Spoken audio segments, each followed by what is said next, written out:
everyone, and we have another article in the Independent today, and this one is regarding the Conservative leadership candidate Priti Patel. And the article says on the heading, Priti Patel says she would do a Rwanda-style deportation again as she woos reform voters. And before we read through the article, let's just talk about that heading. She woos reform voters. And what a dishonest headline. Reform voters are not going to be wooed by a new Rwanda plan. But let's carry on and read the article. Priti Patel made it clear that she would consider reviving the Rwanda-style deportation for asylum seekers to third-party countries if she were to become the Prime Minister, as she officially launched her bid to replace Rishi Sunak. The former Home Secretary was the original architect of the highly controversial Rwanda scheme, which cost taxpayers $700 million and saw no asylum seekers flown out to East Africa, before Labour cancelled the plan after they were elected in July. But answering questions at her launch, Priti defended her record and said that a future government led by her would need to consider a similar scheme, although she avoided mentioning the word Rwanda. So please let me know what you think. Do you think that Priti Patel, if you do support her or would support this policy, should bring back the Rwanda plan?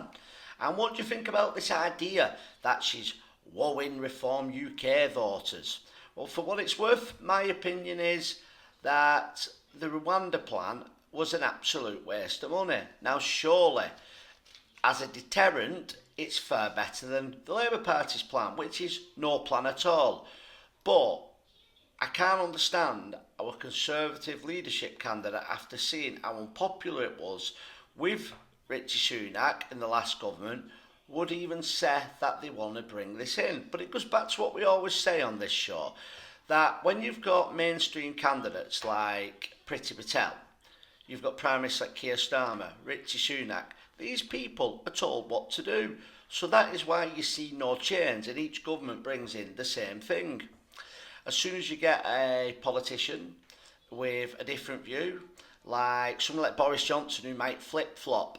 Boris Johnson might be an elitist one day, and the next day, for his own ego, he may well go with the people. Well, that is too dangerous. You need to get rid of people like that. Or we see people like Suella Braverman, who's very like-minded to Nigel Farage. They're not going to be able to get anywhere. So that is why Priti Patel is for the Rwanda plan. But when we talk about UK reform voters as a whole want to see the boats turned around and took back to the coastlines of France. There is nowhere that this type of policy will ever win UK reform supporters, and Priti Patel knows that, the Independent know that, so why would they want to carry on this plan? And I'm hoping that somebody in the comments can give me the answer, because by being told that she must have this plan, or that she's going to run such a terrible campaign to make sure the Labour Party are in power for the next 20 years, I have no idea. So please let me know what you think. Please like, share, and please subscribe to the channel, and I'll see you next time.